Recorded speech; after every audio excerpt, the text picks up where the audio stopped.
So guys good morning everyone. मैं उठ गई थी मॉर्निंग में एंड मुझे बनाना था ब्लॉग, क्योंकि मैंने काफ़ी टाइम से कोई ब्लॉग नहीं बनाया था। सो आज मैं लेकर आई हूँ अपना होम टूर एंड मैं मॉर्निंग ब्लॉग लेकर आई हूँ आपके लिए। तो मैंने यहाँ स्टार्ट कर दिया था उठते ही अपने बेड शीट को कवर करना एंड बेड को क्लीन करना। तो मैं सोच रही थी कि मैं कहाँ से स्टार्ट करूँ, तो जो भी अंकित को हैबिट है अपने सर पे दुपट्टा या फिर वो टोपा ओढ़ के सोने की, क्योंकि उनको सर से ज़्यादा ही ठंड लगती है और थोड़ी सी हवा लग जाए तो उनके सर में दर्द हो जाता है। यहाँ पे मैंने एक बेड क्लीन कर दिया था एंड मैं बेड को साफ़ कर रही थी। बाकी सारी चीज़ें मैंने उठा के रख दी थी, बाद में मैंने टेबल भी साफ़ की थी। एंड गाइस बाकी अंकित यहाँ से उठ के बाहर चले गए थे और बाहर जाके वो फिर सो गए थे, क्योंकि टाइम हो गया था काफ़ी, मुझे जल्दी जल्दी क्लीन करना था सारा चीज़। तो मैंने उनको कहा कि उठकर फ़्रेश हो जाओ, लेकिन वो फ़्रेश होने से ज़्यादा बाहर जाके सो गए। ये देखो मेरा रूम क्लीन हो गया है, मैंने झाड़ू वगैरह भी लगा दी है। बहुत सारी चीज़ें होती है कि हम नहीं दिखा पाते हैं। एंड बाहर ये देखो, मैंने ये करोली कल तोड़ी थी तो आज मैंने सूखने के लिए डाल दी थी। यहाँ मेरी सास ने आज फिर दोबारा तोड़ दी थी। हमारे घर में गाइस बहुत शौक़ से खाया जाता है इस चीज़ को, क्योंकि सुबह सुबह बहुत अच्छी लगती है चाय से। आप भी टेस्ट करना। एंड यहाँ देखो अंकित भी सो रहे हैं और ये मेरी बेटी भी सो रही है। फिर ये उठ गई थी, मैंने उठ के इसको फिर फ्रेश किया, इसका मुंह वगैरह साफ़ किया, कपड़े चेंजेस किए मैंने इसके एंड थोड़ा सा इससे मज़े भी किए, जिससे मेरा भी मूड फ्रेश हो जाए। याशु से बात करके मेरा मूड फ्रेश हो जाता है, पता नहीं क्यों।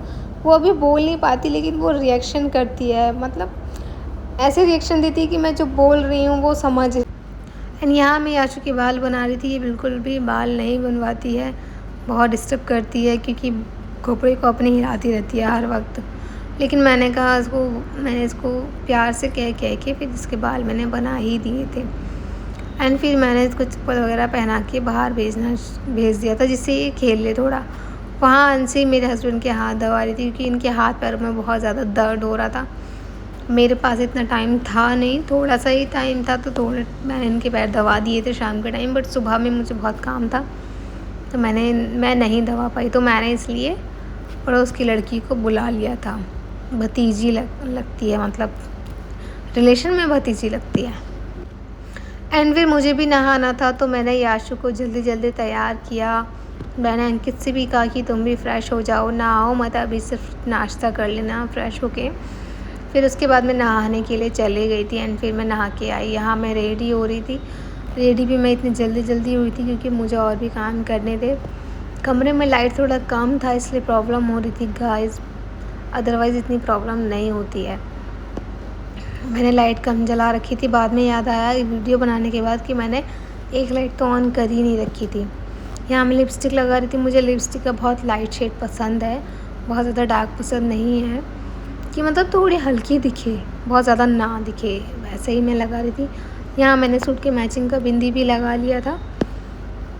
एंड ऑफ़िस के लिए तैयार होना था, तो बहुत ज़्यादा कुछ नहीं करना था, नॉर्मली चीज़ें करनी होती है, बस लाइट लिपस्टिक एंड बिंदी। जो सुहागन का काम होता है वो तो उसको करना ही होता है, चाहे वो कहीं भी जाए, ठीक है। एंड उसके बाद मैंने हेयर स्टाइल की तैयारी करनी शुरू कर दी थी, क्योंकि मुझे हेयर स्टाइल भी बनाना था। हेयर स्टाइल बनाने में मुझे सबसे ज़्यादा प्रॉब्लम होती है, क्योंकि जो हेयर स्टाइल मैं बनाती हूँ ऑफ़िस के लिए उसमें काफ़ी टाइम लगता है, और मुझे पसंद भी यही है, क्योंकि एक भी बाल इधर उधर नहीं होता है। अगर बाल मुंह पे आते हैं तो बहुत बुरे लगते हैं, और गर्मी इतनी होती है कि खुले बाल तो बिल्कुल भी नहीं बर्दाश्त होते। इसलिए मैं खजूर की चुटिया करती हूँ। खजूर की चुटिया बहुत सारी लड़कियों को पसंद होगी। अभी जब मैं कर लूँगी तब मैं आपको दिखाऊँगी भी। ऐसे हैंग हाथों को ऊपर किए हाथों में इतना दर्द हो जाता है कि मैं थोड़ा रिलैक्स लेकर ये हेयर स्टाइल बनाती हूँ। इसीलिए मैं जल्दी नहा लेती हूँ, क्योंकि मेरे हेयर स्टाइल में टाइम लगता है। बट गाइस अगर इस हेयर स्टाइल को आप एक बार बना लो ना, फिर ये आपके खोलने से ही खुलेगा, अपने आप ये बिल्कुल भी नहीं खोलने वाला। एंड गाइस इसके बाद मैंने नाश्ता वगैरह बनाया और खाया, क्योंकि मैं सारी चीज़ें नहीं दिखा पाई, मैं थोड़ा बिज़ी थी। जितना मुझसे हो पाया मैंने उतना शूट कर लिया। फिर मैंने अंकित के लिए चाय नाश्ता बना दिया था और हम दोनों ने खा लिया था। उसके बाद अंकित नहाने के लिए चले गए थे, क्योंकि आज उन्होंने नहाने से पहले ही नाश्ता किया था, क्योंकि उनकी काफ़ी तबीयत ख़राब थी। तो मैंने कहा बाद में नहाना, पहले नाश्ता कर लो। एंड यहाँ पर हेयर स्टाइल मेरा कंप्लीट होने वाला था। अभी मैं आपको दिखाऊंगी कि हेयर स्टाइल बनने के बाद कैसा लगता है। मुझे तो ये हेयर स्टाइल काफ़ी पसंद है। अगर आपको ऐसा हेयर स्टाइल बनाना सीखना है तो मुझे कमेंट में बता देना, मैं इसका वीडियो भी आपको दिखा दूँगी एंड पूरा वीडियो बनाकर डाल दूँगी। क्योंकि इस हेयर स्टाइल में गर्मी में बिल्कुल भी अनकंफर्टेबल नहीं होता है, एक भी बाल बाहर नहीं होता है।